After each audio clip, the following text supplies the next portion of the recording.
2013년도 7월 달에 시행됐던 기출문제입니다. 표의 내용에 대해서 물어보는 문항입니다. 표의 내용에 대한 설명으로 옳은 것은 냉해는 뭐냐? 영양생장기의 저온으로 인해서 표가 영양생장기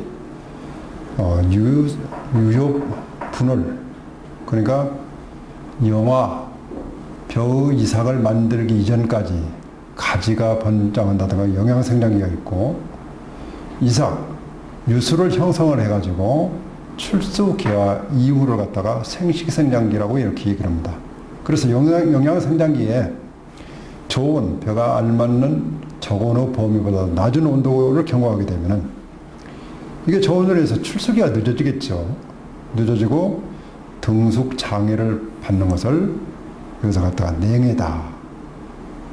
또 벼의 도체 안에 얼음이 온도가 너무 내려가가지고 얼음이 얼었다. 이것은 결빙이 되는 것은 동해라고 합니다. 동해. 그 동해와 냉해는 구분을 하셔야 됩니다. 근데 이 냉해의 종류도 세 가지가 있다고 말씀드렸습니다. 지연형 냉해, 장애형 냉해, 병해형 냉해. 지연형 냉해는 좀 전에 말씀드렸듯이 영양생장기의 저온으로 인해서 출수기가 지연이 된다. 이게 지연형 냉해. 장애형 냉해는 뭐냐? 영양생장기가 아니라 생식생장기. 벼 유수구나 이후에 이게 저온에 만약에 도래가 되면은 여기에 쭉정이가 된다든가 등숙이 되지 않는다든가 이렇게 해서 수량이 감소가 되는 것을 장애형 냉해. 또 온도가 낮아짐으로 해서 도열병이 나왔다. 냉도열병이라는 것이 있습니다. 또 여러 가지 병해가 나타나면은 병해형 냉해. 이렇게 해서 냉해를 세 가지로 구분을 하는데, 냉해에 대한 설명으로 옳은 것은 어떤 것이냐? 냉온의 영향으로 인한 수량 감소는 생육 시기와 상관이 없는 것이 아니라 생육 시기에 따라서 크게 달라지겠죠. 즉 생식생장기에는 특히 감수 분열기에는 가장 약합니다. 저온에 따라서. 정답이 아니고, 두 번째, 냉온에 의해서 출수가 지연되고 등숙기에 저온장애를 받는 것이 지연형 냉해다. 맞죠? 출수가 지연이 되고 냉온에서 이것이 정답입니다. 4번. 관수 피해로 성숙기에 가까운 맹류가 장기간 비를 맞아가지고 젖은 상태에 있거나 이삭이 젖은 땅에서 오래 접촉하게 되면 발생되는 거. 자, 이 수바라, 이삭 자체 상태에서 수분이 공급이 되면 싹이 나옵니다.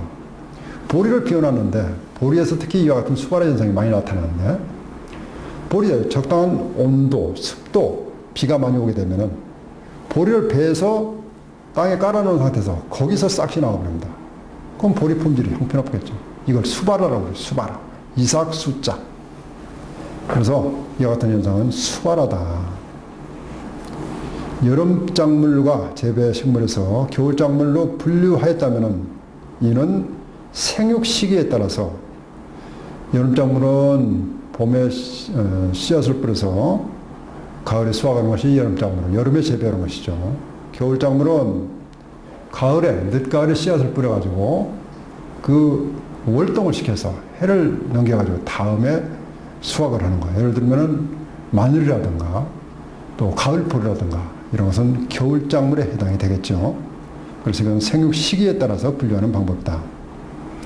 도복, 쓰러지는 거죠. 도복 피해가 아닌 것은 도복 쓰러지게 되면 수량이 감소가 되겠죠. 또 작물의 품질이 형편없어질 겁니다. 품질이 손실이 오고, 간작물에 대해서도 피해가 나. 벼가 쓰러지면 옆에 사이에다가 사이 짓기를 한 작물에서도 영향을 받겠죠. 쓰러지게 되면 햇볕을 받지 못하고 작물이 정상적으로 생육을 못 할 겁니다. 수확 작업이 불편하죠. 쓰러지게 되면 기계가 들어갈 수가 없죠. 근데 문항에서는 수확 작업이 간편하다. 이런 문제는 대단히 쉽습니다. 작물 군락의 수확 태세를 개선하는 방법으로 틀린 것은 햇볕이 드는 자세, 작물이 햇볕을 받아들이는 자세, 그것이 수광태세라고 얘기를 합니다. 질소질 비료를 많이 줘서 연면적을 늘리고 수평으로 옆으로 늘어지게 한다. 만약에 수광태세는 하늘에서 햇빛을 받아들이는 그 태세를 얘기를 하는데, 햇빛을 많이 받으려면 이파리가 직립이 돼야 돼, 직립. 그래야 고르게 여기도 햇빛을 받을 수가 있어요. 그런데 이런 것이 아니고, 만약에 질소질비를 많이 주면 이파리가 전부 늘어집니다. 그러면 늘어진 이파리에 가려가지고 밑에 이파리는 광을 받아들일 수가 없습니다. 그래서 질소질을 많이 준다든가 밀식을 한다든가 이와 같은 연약하게 작물을 재배하다 보면 수광태세가 대단히 나빠집니다. 그래서 이거는 정답은 가번, 틀린 것을 골라야 되기 때문에 질소질비를 많이 주게 되면 되질 않습니다. 토양 비옥도를 유지하고 정진시키기 위해서 윤작 대책으로서 실효성이 가장 낮은 것은 콩과식물을 재배해야 되겠죠. 콩과식물. 윤작을 하는데 땅심을 높이기 위해서, 지력을 높이기 위해서 콩과식물, 근류근해에서 뿌력 박테리아에서 질소를 고정하기 때문에 콩과작물을 재배하는 것도 맞고, 근체류라든가 알팔파가 바로 콩과 둑과 식물입니다. 그래서 이것도 좋고, 피복작물 재배해서 표층 토양의 유실을 막는 것도, 이것도 토양 비옥도를 높이는 방법입니다. 토양이 빗물에 의해서 전부 다 떠내려가면 유실이 되기 때문에 비옥해질 수가 없겠죠. 하지만 채소작물 재배해서 토양 선충 피해를 경감시키는 거고는 토양 비옥도는 전혀 관계가 없습니다. 벼 생육기간 중에서 10이 되는 비료를 주는 것을 10이라고 그러는데, 질소질 비료 중에서 쌀의 식미, 밥맛이죠. 밥맛 영양에 가장 크게 영향을 미치는 거, 그거는 밑거름이 있고, 밑거름은 논밭을 식물을 심기 전에 전면에다가 뿌리는 것을 밑거름. 그 다음에 모내기를 하고 나서 약 2주 이내에 이 분월비는 새끼칠 거름입니다. 새끼를 많이 쳐야 되겠죠. 그래서 주는 것이 분월비. 그 다음에 이삭거름은 벼 알갱이가 얼마나 달리게 하느냐, 그것이 이삭거름. 벼가 이삭이 패고 나서 출수 후에 벼 알을 충실히 익도록 주는 거름이 알거름입니다. 맨 마지막에 주는 거름이죠. 그래서 쌀의 미질은 바로 알거름이라고 볼 수가 있습니다. 알거름. 토양의 공급량에 관여하는 요인이 될 수 없는 것은 토성 입자의 크기죠. 토양의 구조, 큰 거 적은 것이 얼마나 섞여 있느냐, 입단의 배열 상태가 어떻게 되느냐, 전부 다 토양 공급하고 영향이 있지만은 토양 산도, 이건 화학적인 내용이 되기 때문에 토양 산도하고는 공급량하고는 무관합니다.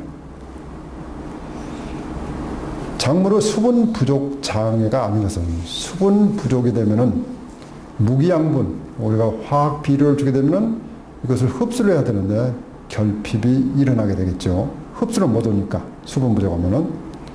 수분이 부족하면 증산작용을 활발하게 할 수가 없겠죠. 억제가 되는.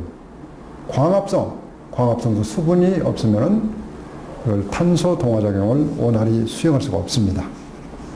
전부 다 해당이 되지만은 ABA 양이 감소한다. 노화물질, 화학물질이라고 했어요. ABA 요거는 오히려 증가해가지고 수분이 없으면은 이파리 낙엽이 지기 때문에 ABA 양이, 호르몬 양이 증가가 돼가지고 오히려 수분 장애 해당이 나타나는데, 감소하는 것은 잘못된 문항입니다. 정답은 답은 풍속이 시간당 4 내지 6km 이하인 연풍, 부드러운 바람에 대한 설명으로 거리 감은 것은, 바람이 연풍이 불게 되면은 병원기라든가 잡초 종자가 가벼운 바람에서 이동을 할 수가 있습니다. 또 연풍이라도 온도가 낮은 냉풍의 경우는 냉해의 우려가 있습니다. 이거는 두 가지는 전부 다 연풍의 단점에 해당이 돼요. 하지만 증산작용을 촉진을 합니다. 긍정적인 이점이 되겠죠. 풍매와 바람에 의해서 수정을 하는 것을 촉진을 시키고 증가를 시키는 겁니다. 그런데 풍매화를 방해한다. 방해하는 것이 아니라 촉진을 하기 때문에 연풍에 대한 설명으로 거리가 먼 것은 바로 풍매와 바람에 의해서 수정 작업을 촉진시키는데 방해한다고 그랬기 때문에 이것이 정답입니다. 작물의 이식 시기로서 틀린 것은 이식, 옮거 심는 것이 이식이죠. 과수는 이른 봄이나 낙엽이 진 뒤에 가을에 하는 것이 좋다. 당연하죠. 낙엽이 지지 않고 이파리가 그대로 남아있는 상태에서는 생장을 한다든가 하나의 그대로 동화작용을 하기 때문에 이때 이식을 하게 되면 뿌리가 단근이 돼서 좋을 리가 없겠죠. 일조, 햇볕이 쪼이는 것을 일조라고 하죠. 일조가 많은 날에, 맑은 날에 실시하면 좋다. 맑은 날에 되면 그만큼 고사되고 피해를 많이 보겠죠. 그래서 흐린 날, 이런 날에 이식을 하는 것이 바람직합니다. 대기 조성과 작물에 대한 설명으로 틀린 것은 대기 중에 질소가 가장 많은 함량을 차지한다. 78%라고 했어요. 78 내지 79%. 대기 중 질소는 콩과 작물의 근류근에 의해서 고정되기도 한다. 근류근에 의해서 질소를 고정하고 또 대기 중에 이산화탄소 CO2 농도는 작물이 광합성 수행에 충분한 과포화 상태다. 그렇지 않죠. 시설 하우스 같은 경우는 0.03%는 광합성에 부족하기 때문에 인공으로 탄산 12, 탄산가스를 인위적으로 공급해 줘야 되기 때문에 충분한 과포화 상태는 아닙니다. 정답은 다번입니다. 인공 영양 번식에서 밝은 및 활착 효과를 기대하기 어려운 것은 밝은 촉진, 뿌리가 활짝 내리는데 촉진시키는 거. 여러 차례 문제가 문항이 나온다면은 ABA 물질은 노화 빨리 늙게 오고 낙엽을 지게 하는 그런 성분입니다. 그래서 밝은이라든가 그다음에 활착, 뿌리 내림을 좋게 하는 것은 아닙니다. 성장 촉진 물질이 아니고 노화를 촉진시키고 발화를 억제시키고 그 다음에 낙엽을 촉진시키기 때문에 정답은 ABA 물질입니다. 유기재배 시 활용할 수 있는 병해충 방제 방법 중에서 생물학적 방제법으로 분리되지 않는 것. 생물, 미생물, 그 다음에 곤충, 동물 이런 것이 생물이라고 볼 수가 있죠. 천적, 이건 생물에 해당이 됩니다. 유용 미생물도 생물에 해당이 됩니다. 기랑 미생물, 이것도 미생물이기 때문에 생물에 해당이 됩니다.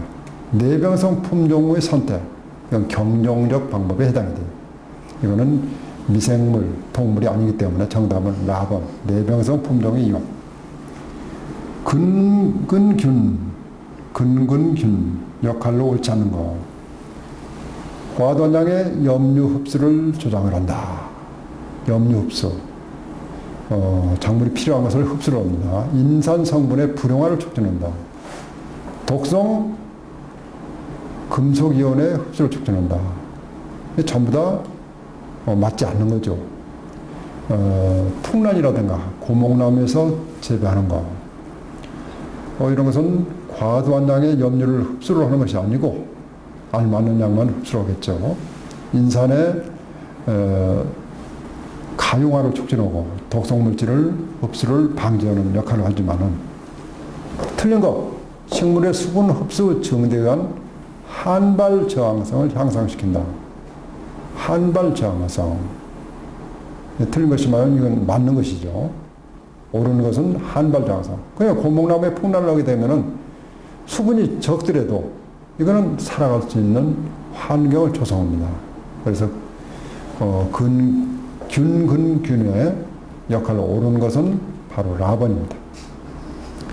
병해충 방제 방법의 일반적인 분류에 해당되지 않는 것은 법적 방제, 농산물을 수입을 하고 수출할 때 통관, 공항에서 수입을 억제한다.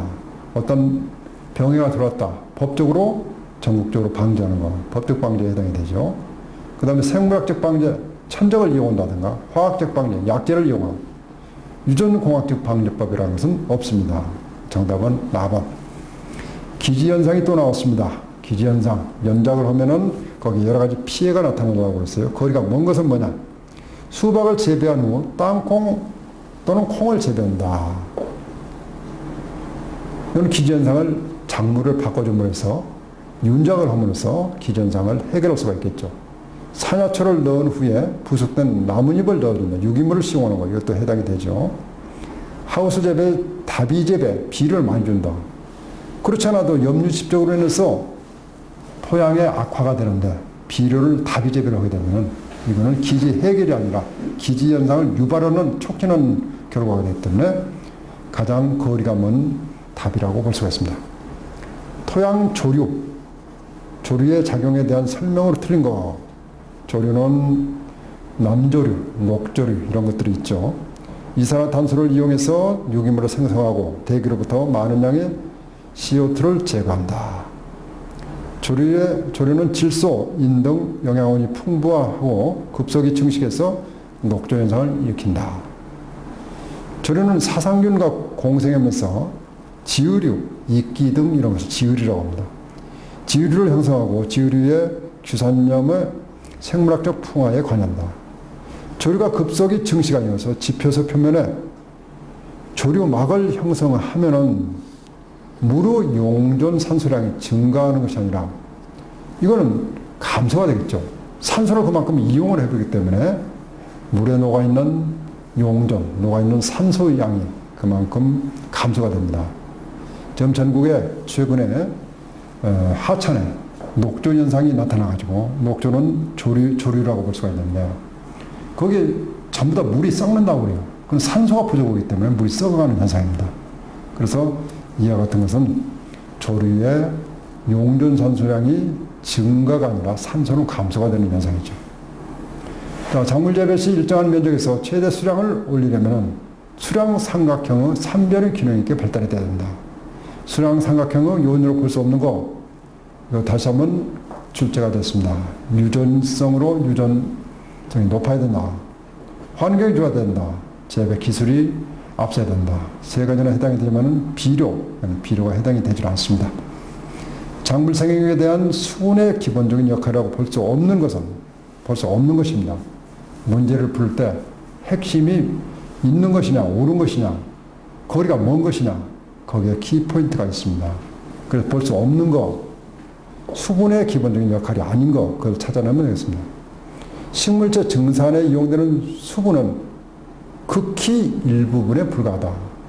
모든 식물이 수분이 증산작용에 관여를 합니다. 정답은 볼 수 없는 것은 바로 가번. 온영질의 생활 상태를 유지하고 필요물질에 흡수할 때 용매작용을 하고 또 필요물질의 합성 분해 과정에서 매개체 역할을 하는 것은 물의 역할이라고 볼 수가 있는데 가번은 정답이 아닙니다. 유기물의 분해에 관여하는 생물체의 탄질비, 탄소와 질소 비율이 일반적으로 얼마인가? 유기물 분해 과정에서 여기서 주의할 것은 우리가 속성 퇴비를 만들 때는 주로 탄질비가 30 내외입니다. 20 내지 30대 1, 그 정도가 좋은 것입니다. 근데 여기서 물어본 것은 그 속성 퇴비에 대한 것을 물어본 것이 아니고 유기물의 분해에 관여할 때 유기물 분해, 일반적으로 유기물 분해에서는 알맞는 생명체의 탄질비는 8대 1입니다. 8대 1. 8대 1이 정상입니다. 보통 생명체의 탄질비는 8대 1이 정상입니다. 우리나라 화감 모델에서 유래된 토양의 입자 밀도, 이 문제도 다시 한번 출제가 됐습니다. 1입방 세제곱미터당 2.65g 센치라고 그랬어요. 그래서 정답은 라번. 그래서 한번 출제된 문제는 다시 한번 출제될 가능성이 있기 때문에 기출 문제를 꼼꼼히 챙겨보셔야 됩니다. 부식의 효과에 해당되지 않는 것은 미생물 활동을 촉진하는 효과가 있다. 바로 정답이 나와 있네요. 아닌 것이기 때문에 촉진을 시키는데 이건 억제이기 때문에 정답은 가번입니다. 토양의 물리성을 개선하고 양분의 유실을 방지하고 토양 pH 완충작용을 하는 것은 유기물 시용하고 직접적인 연관이 있습니다. 염해지 간척지 토양의 개량 방법 중에서 가장 적절치 않는 것은 암거배수나 명거배수, 그래서 물을 빼준다. 석회물질을 시용한다. 전층, 모든 층을 기계 경운을 수시로 실시하여 토양의 물리성을 개선한다.